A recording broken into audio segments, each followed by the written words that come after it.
What's up guys, welcome back with me, Rio Gandhi. Di video kali ini gue pengen bahas, bisa gak sih kita masih bisa profit yang gede, padahal kita tuh biasanya profit cuma tipis-tipis.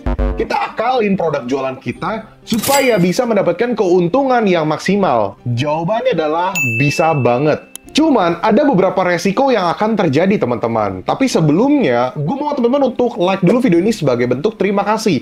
Karena gue lihat-lihat makin hari kalian makin pelit untuk nge-like video ya. Padahal kalian cuma tinggal klik sekali doang, langsung like. Udah, that's it gitu aja. Nah, like dulu deh mendingan ya. Thank you guys yang udah like. Langsung aja kita masuk ke topik utamanya ya. Karena di sini tadi gue bahas kan, bakal ada resiko yang terjadi. Cuman kalau misalnya gue nggak bahas resikonya terlebih dahulu, nanti kalian nggak tahu nih. Jadi gue bahas dulu resiko yang terjadi kalau misalnya kalian mau mencoba mengakali untuk kalian mendapatkan profit yang besar produknya. So, jadi resikonya apa? Yang pertama, produk tidak selaku itu. Yang kedua, membutuhkan waktu untuk naik. Yang ketiga, maintain toko. Dan yang keempat, konsisten. Nah, tapi kayaknya kurang etis ya kalau misalnya gue kasih tahu kalian resikonya tanpa mengetahui kalian ya cara-caranya gimana. Tapi di sini gue pengen bahas dulu mengenai resikonya. Nah, ketika tadi gue bilang kayak untuk produknya ini lebih susah untuk laku, wajar.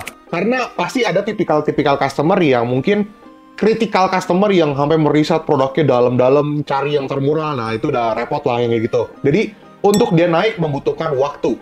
Dan bisa jadi malah jadi nggak laku. Jadi, lo harus cari lagi produk yang lain supaya lo bisa dapetin profit yang lebih gede. Kemudian ada maintain toko.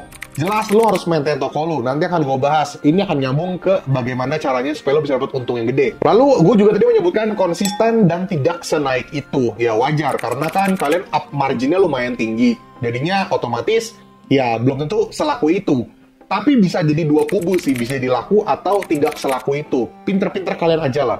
Nah, gue akan langsung kasih tau kalian caranya gimana. Yuk kita bahas. Kita ngomongin soal SKU combo. Kalau kalian bisa lihat 3 produk ini, ada sabun mandi, ada kain lap, dan juga ada sisir. Masing-masing punya harga yang murah-murah bukan? Jadi untuk sabun mandi di harga 3.950, kain lap di harga 650 perak, dan sisir di harga 877 perak. Jadi total Rp 5.477. Kita asumsikan aja ya, lu beli secara online. Jadi modal lu itu kurang lebih 5.477 ditambah ongkir Rp1.000, misal jadi 6.477. Nah, kalian bisa lihat ya pada produk yang ini.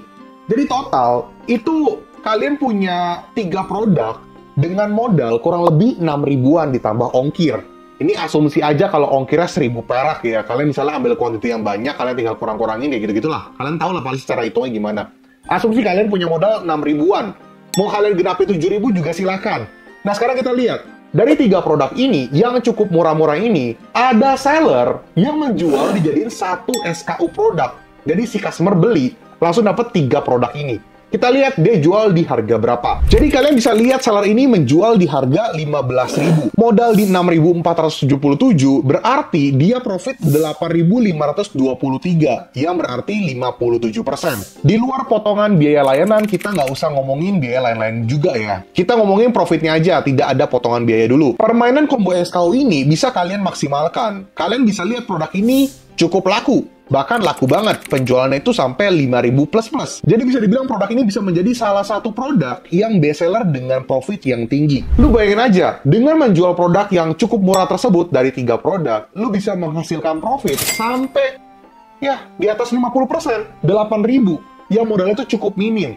Dan lakunya 5.000-an. Lumayan banget kan? Ya ini menurut gue cukup kencang ya. Tapi kan gue nggak buka seller center ya, jadi gue nggak tahu sekencang apa sampai hari ini. Kalau misalnya kita asumsikan tidak terlalu kencang juga, tapi lumayan lah untuk mendapatkan profit di atas 50% untuk produk-produk seperti ini. Masih 8.000-an, masih oke lah. Dan kita juga bisa lihat ulasan yang didapatkan dari si seller ini. Ulasannya juga positif-positif. Customer rata-rata memberikan ulasan yang cukup baik. Dia bilang produknya bagus, sabunnya wangi, kain lapnya tebal, cukup oke lah dan sebagainya. Jadi menurut gue pribadi, ulasan yang cukup oke, profit yang oke banget. Jadinya kayak, wow, jualan kayaknya enak banget ya. Kalau misalnya kalian dapat momentumnya. Tadi kan gue bahas, kalian butuh konsisten dan menemukan titik terang supaya kalian bisa menjual produk-produk yang modelan seperti ini. Jadi, ya hoki-hokian kalian juga dan pinter-pinter kalian lah dalam mengelola toko kalian dan produk kalian supaya kalian tetap bisa jualan profit gede. Jadi bukannya nggak mungkin ya teman-teman ya untuk kalian mendapatkan profit yang gede.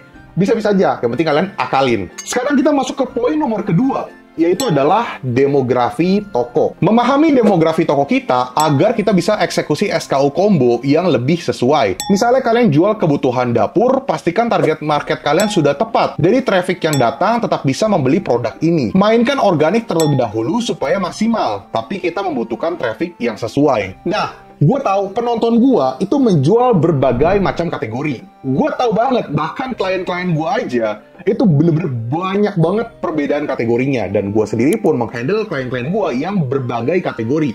Hampir semuanya beda kategori. Jadi gue saat ini memegang hampir seluruh kategori. Dan menurut gue ini sesuatu yang menyenangkan, dimana gue bisa mengecek market, mengecek produk dari berbagai kategori. Dan ilmu gue jadi semakin nambah. Makanya tadi gue bilang, ketika lu fokus kepada kategori lu juga harus mengetahui demografi toko lu gimana. Tadi kan gue mencontoh kebutuhan dapur, kita ganti deh, misalnya jadi kebutuhan atau fashion. Lu harus dapetin traffic yang sesuai dengan algoritma toko lu. Toko lu jual berbagai macam produk, baik tas, sepatu, sendal, topi, kacamata. Nah, lu lihat yang paling kencang produk lu yang mana.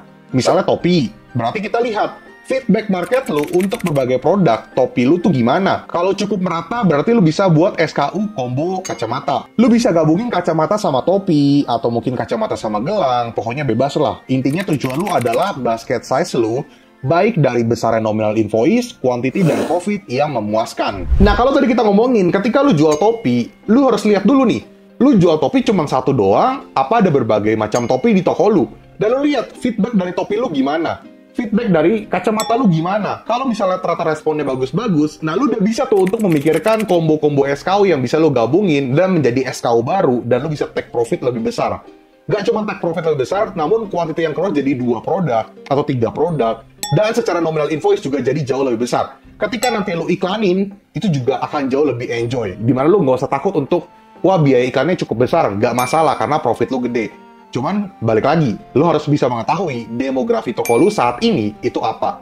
Nah, ini akan jadi problem untuk toko-toko yang terlalu palu gada dan tidak tahu demografi marketnya tuh ke arah mana. Nah, pintar-pintarlah kalian untuk mengecek hal tersebut untuk mendapatkan combo SKU seperti ini. Nah guys, itu adalah cara yang bisa kalian lakukan supaya kalian bisa mendapatkan profit yang besar dengan cara SKU combo dan mengetahui demografi toko kalian. Jujur pribadi, gue ada beberapa produk yang gue akalin seperti ini, dan feedbacknya cukup variatif. Ada yang laku, ada yang laku banget, dan ada yang kurang laku, dan bener-bener nggak laku.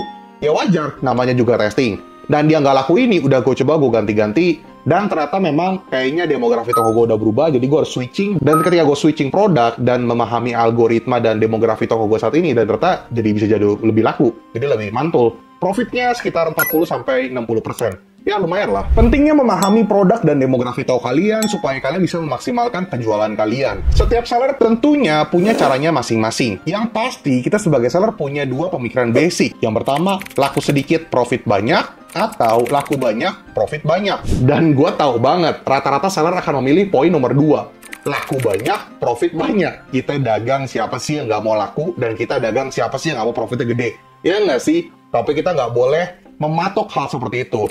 Ada waktunya mungkin produk ini mungkin lakunya sedikit, ya udah. Ada produk yang lakunya sedikit tapi profitnya kecil, ya udah. Ada yang profitnya banyak, ya udah. Ada yang laku banget, oke, rezeki kita maksimalkan kayak gitu. Jadi jangan berpatok pada gue maunya laku banyak, profitnya gede. Nggak bisa kayak gitu juga. Kita harus jualan, kita harus fleksibel, teman-teman. Yang sekiranya nggak bisa, ya udah jangan dipaksakan. Kayak gitu ya. Intinya di sini Rio Gandhi hanya membantu kalian. Semoga kalian mendapatkan insight baru, wawasan baru. Kalian bisa memahami caranya supaya kalian bisa mendapatkan profit yang besar. Gimana caranya? Dengan cara diakalin seperti itu.